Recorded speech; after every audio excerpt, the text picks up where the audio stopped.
Hello students, welcome back to next topic superposition theorem. हम लोग अभी पढ़ चुके थे कूलॉम्स लॉ। कूलॉम्स लॉ के बारे में बहुत सारी बातें पढ़े हमने। अब है आपका कूलॉम्स लॉ। जैसे एक पॉइंट चार्ज है, एक पॉइंट चार्ज के कारण दूसरे पॉइंट चार्ज पे जो फोर्स है वह हम अभी तक कैलकुलेट कर रहे थे, लेकिन अब बहुत सारा पॉइंट चार्जेस है, एक दो नहीं है, बहुत सारा है, 2 है, 4 है, 10 है या और भी ज्यादा है ना। तो उसके लिए किसी पार्टिकुलर पॉइंट चार्ज पे फोर्स को हम कैसे कैलकुलेट करेंगे? तो सबसे पहली बात कि यहाँ पे Q1, Q2, Q3 और बहुत सारे चार्जेस हैं और हमको फोर्स कहाँ पे कैलकुलेट करना है? Q0 पे। Q0 कोई चार्ज पार्टिकल है, टेस्ट चार्ज है ना। टेस्ट चार्ज मतलब कि पॉजिटिव चार्ज और जितना कम से कम हो सके, है ना, मतलब छोटा चार्ज, पॉजिटिव छोटा चार्ज, ठीक है। तो यहाँ पे Q1, Q3, Q2 है ना, बहुत सारे चार्ज है और भी चार्ज हो सकता है इसमें, और जिसके कारण Q0 पे फोर्स हमको कैलकुलेट करना है। तो सबसे पहली बात कि ये सारे चार्जेस के कारण जो इंडिविजुअल फोर्सेस है, इंडिविजुअल मतलब Q1 के कारण Q0 पे कितना फोर्स लग रहा है? तो लग रहा है F01 इस डायरेक्शन में, ठीक है। अब Q2 के कारण इस डायरेक्शन में लग रहा है कितना? F02। Q3 के कारण F03। इस प्रकार से बहुत सारे जो और जो चार्जेस हैं उसके कारण फोर्स लगेगा, इंडिविजुअल फोर्सेस। इंडिविजुअल फोर्सेस कितना है? F01, F02, F03, है ना। तो ये सब जो चार्जेस है, ये सब इसके कारण जो ये इंडिविजुअल चार्ज है उस पे फोर्स लग रहा है, F01, F02, F03 and so on. तो किसी भी पार्टिकुलर चार्ज पार्टिकल पे बहुत सारे जो ऑल जो चार्जेस हैं उसके कारण जो फोर्स है वह इंडिविजुअल फोर्स के वेक्टर सम के बराबर होता है। अब ये सारे फोर्स वेक्टर क्वांटिटी है। अब इंडिविजुअल फोर्स, एक फोर्स, इन लोग इस सारे फोर्स का रिजल्टेंट क्या होगा? सबको हम क्या करेंगे? वेक्टर सम कर देंगे। तो बहुत सारे जो चार्जेस हैं उसके कारण किसी पार्टिकुलर चार्ज पे जो फोर्स होगा वह इंडिविजुअल फोर्स का जो वेक्टर सम होगा उसके बराबर होगा। वही है कि total force on any charge particle due to all charges, मतलब बहुत सारे जो चार्जेस हैं, जितने भी चार्जेस हैं जिसके कारण उस इंडिविजुअल चार्ज पे फोर्स लग रहा है, is vector sum of individual forces excited on given charge. ठीक है, क्लियर है। अब मान लीजिए कि Q1, Q2, Q3 और बहुत सारे फोर्स चार्ज पार्टिकल हैं और जिसके कारण Q0 पे हमको फोर्स कैलकुलेट करना है, और Q1 के कारण फोर्स है F01, उसी प्रकार से Q2 के कारण F02, Q3 के कारण F03। तो वेक्टर सम क्या हो जाएगा जी? F01 plus F02 plus F03, और ये जो वेक्टर सम होगा वही नेट फोर्स होगा, टोटल फोर्स किस पे? Q0 पे। अब इसको हम अगर हम देखें तो ये F01 कितना हो जाएगा? तो 1/4 पाई एप्सिलॉन नॉट सब में आएगा, तो इसको हम कॉमन ले लिए हैं, Q0 Q1 बाई R01। देख लिए, हम बताए थे वेक्टर फॉर्म में जो फोर्सेस है उसको, तो वहां पे क्या था? मैग्नीट्यूड का square into unit vector F01 R01, sorry R01 का स्क्वायर, ये हो गया मैग्नीट्यूड, डिस्टेंस से ए है आपका, ये है आपका R01, ठीक है, यहां पे लिखा हुआ है ये R1 पोजीशन वेक्टर है किसका? Q1 का। R2 पोजीशन वेक्टर है किसका? Q2 का। R3 पोजीशन वेक्टर है किसका? Q3 का। और ये कितना होगा? Position vector of R0 with respect to Q1, और एक पोजीशन वेक्टर ऑफ क्या? Q0 किसके रिस्पेक्ट में? Q2 के रिस्पेक्ट में। इसी प्रकार से ये होगा कितना? R03। तो यहाँ पे डिस्टेंस क्या होगा? यहाँ पे R01 है तो R01 लिखा गया है, ठीक है।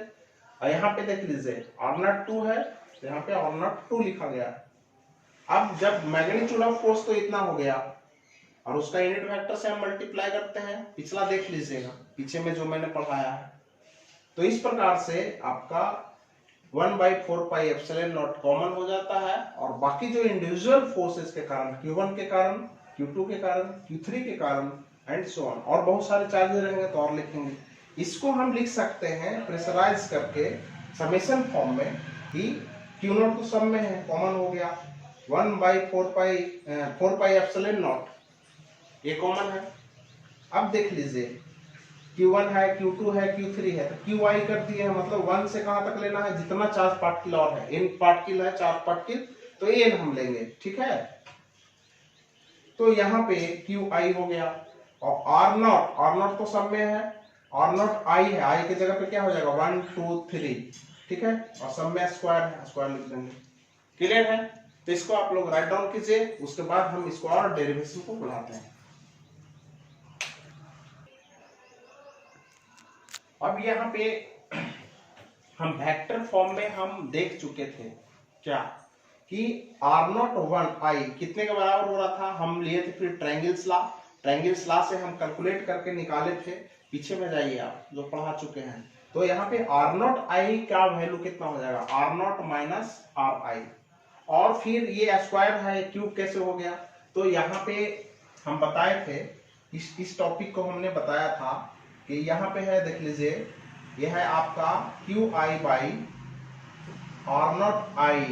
और यहाँ पे का स्क्वायर है ये, और यह है आपका R0I का यूनिट वेक्टर। हम इसको बताए थे Q0/R0I है यहाँ पे, तो R0I हम रहने दें, इनटू हम क्या किए थे, R0I को हम लिख सकते हैं R0I का वेक्टर डिवाइडेड बाई R0I का जो मैग्नीट्यूड है वो रह जाएगा। तो मैग्नीट्यूड को हम ऐसे लिखते हैं या ऐसे छोड़ देते हैं, तो हम ऐसे ही लिखे नॉर्मल। तो यहाँ पे यूनिट वेक्टर के जगह पे इतना आया, अब ये दोनों मल्टीप्लाई होकर के कितना हो जाएगा, Q हो जाएगा, इक्वल टू Q0/R0I का क्यूब इंटू R0I, और R0I कितने के बराबर था, R0 माइनस RI का होल क्यू हो गया, मैग्नीट्यूड का क्यू है, ठीक है। R0I वेक्टर फॉर्म में R0 बराबर R0 माइनस RI, क्लियर है। तो ये आपका है वेक्टर फॉर्म, किसका, सुपरपोजिशन थ्योरम के अनुसार किसी भी इंडिविजुअल चार्ज पे जो फोर्सेज हैं, बहुत सारे चार्ज के कारण जो फोर्सेज हैं वह वेक्टर सम के बराबर होता है, और जो नेट रिजल्ट है ये आया है। अब इसका उपयोग क्या है प्रॉब्लम्स में, next problem, Q Q Q Q, चार चार्जेस किसी स्क्वायर के वर्टेक्स पे रखा हुआ है अलग अलग, तो यहाँ पे किसी पार्टिकुलर वन फोर्स पे बाकी तीन के कारण फोर्स हमको कैलकुलेट करना है। मान लिया जाए इस चार्ज पार्टिकल पे हमको फोर्स कैलकुलेट करना है, इस चार्ज पार्टिकल पे, तो सबसे पहली बात कि हमको वेक्टर सम लेना है, तो इस चार्ज पार्टिकल के कारण इसको मैनिपुलेट कर दीजिए, 1 2 3 4, तो 2 के कारण 3 पे फोर्स किधर होगा, इस डायरेक्शन में होगा। मान लिया जाए सबका वैल्यू अलग अलग होगा या सेम होगा, यह जो है यह निर्भर करता है कि देखिए चार्ज तो सेम है, डिस्टेंस थोड़ा सा, इसमें डिस्टेंस d है और इसका इसके बीच का डिस्टेंस देख लीजिए बदल गया, बाकी ये दोनों के बीच का भी डिस्टेंस सेम है, क्लियर है। तो ये डिस्टेंस सिर्फ अलग है, तो बाकी इसके कारण और इसके कारण फोर्स सेम होगा। मान लिया ये फोर्स कितना है, F है, और इस चार्ज के कारण मतलब 4 के कारण 3 पे फोर्स कितना हो जाएगा, इस डायरेक्शन में होगा, लेकिन ये दोनों क्या है, ये दोनों सेम होगा, और दोनों के बीच का एंगल देख लीजिए 90 डिग्री है, ठीक है, और फोर्स भी सेम है, तब इसका जो रिजल्टेंट होगा उसके बीचों बीच से होगा, मतलब मिड एंगल से जाएगा, मतलब दोनों के बाइसेक्टर, एंगल बाइसेक्टर से क्रॉस होते हुए जाएगा वो फोर्स रिजल्टेंट, ये पढ़ चुके हैं वेक्टर में। और ऐसे हम कैलकुलेट भी कर सकते हैं कि दोनों के बीच का जो रिजल्टेंट है वो कैसे होगा, किस एंगल पे होगा।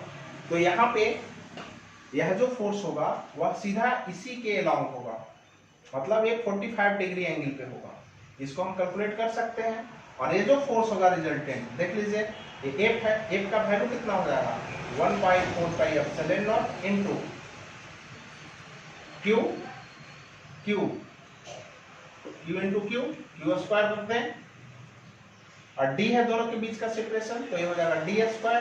क्लियर है? अब ये भी उतना ही होगा मैग्नीट्यूड में।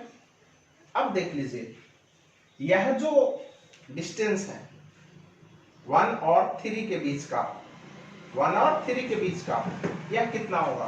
तो ये है आपको d, ये है d, ये है 90 डिग्री। तो ये हो गया आपको, इस ट्रायंगल को आप देखिए, यह डायगोनल कितना होता है स्क्वायर का, ये हो जाएगा आपको d√2, d√2 हो जाएगा, D square plus D square का अंडर रूट d√2।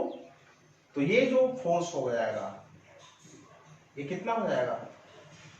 ये होगा आपको 1/4πε0 क्यू, ये भी चार्ज क्यू है तो क्यू बाई कितना d√2 का स्क्वायर, तो हो जाएगा 1/4πε0 Q square by 2d square. ठीक है? अब देख लीजिए, ये दोनों का रिजल्टेंट कितना होगा, इस फोर्स का और इस फोर्स का। ये दोनों का रिजल्टेंट मान लिया जाए कि एफ आर है, तो एफ आर कितना हो जाएगा? ये दोनों का रिजल्टेंट एफ आर हो जाएगा कितना? Under root F square plus F square. ठीक है? वेक्टर सम देख लीजिए, A square plus B square plus 2ab cos theta, यहाँ थीटा इक्वल टू 90 डिग्री है, ये दोनों के बीच का एंगल कितना है? 90 डिग्री है, तो cos 90 0 होता है, तो वो टर्म हट जाएगा, कितना आएगा? F square plus F square. अब यहाँ पे ये कितना हो जाएगा? 2f स्क्वायर का अंडर रूट इसका तो कितना हो जाएगा? f√2। क्लियर है? समझ आई बात? और f का वैल्यू है आपको 1/4πε0 Q square by D square, और अंडर रूट है तो यहाँ पे हम अंडर√2 लिख देंगे। क्लियर है? अब देख लीजिए कि एफ आर 45 डिग्री एंगल पे है, और यह जो फोर्स है इसके कारण, इस चार्ज के कारण इस पे, वह भी इसी डायरेक्शन में होगा। ठीक है? तो यहाँ पे दो वेक्टर इसी डायरेक्शन में, एक ही डायरेक्शन में, और इसका मैग्नीट्यूड कितना है? तो इतना है। तो जो नेट रिजल्टेंट फोर्स होगा इस चार्ज पार्टिकल पे, बाकी 3 के कारण, ये इसका और इसके सम के बराबर होगा। तो नेट फोर्स कितना हो जाएगा? टोटल रिजल्टेंट फोर्स कितना हो जाएगा जी?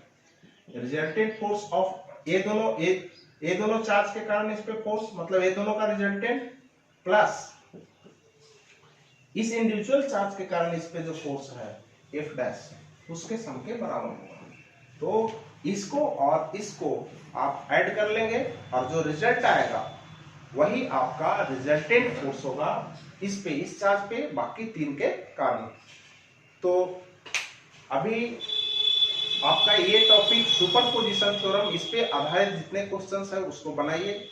ये 2 मेथड के, ये मेथड के अलावे और भी बहुत सारे मेथड हैं। जैसे हमने अभी वेक्टर फॉर्म देखा, तो सबको कोऑर्डिनेट में चेंज करके और बना सकते हैं, बहुत सारे तरीके हैं। तो उस तरह से भी हम बना सकते हैं, ऐसे भी बना सकते हैं, और भी तरीके हैं, उसको तो ट्रिकली भी बना सकते हैं। तो यहाँ पे हम सबसे पहले ज्यादा से ज्यादा न्यूमेरिकल करेंगे, इस पे आधारित बनाइए क्वेश्चंस को। दूसरी चीजें हैं कि वीडियो को सब्सक्राइब कीजिए और इसको ज्यादा से ज्यादा शेयर कीजिए, ताकि जो बच्चे हैं उन तक एजुकेशन पहुंच सके। दूसरी चीज है कि अभी लॉकडाउन चल रहा है, तो हम अपने कम संसाधन में जो प्रोवाइड कर रहे हैं, हम और अपनी क्वालिटी को बढ़ाएंगे। कंटेंट्स बहुत ज़्यादा मिलेगा। ठीक है? और बात रह गई कि एक आने वाले कल में हम एक टेक्नोलॉजी पढ़ाएंगे, तो हम एक डायनामिक आपको वीडियो लेक्चर प्रोवाइड करेंगे। तो बने रहे आदर्श के साथ। ब्रेक के बाद भी कल होगा आपको फर्दर टॉपिक, तो बने रहें।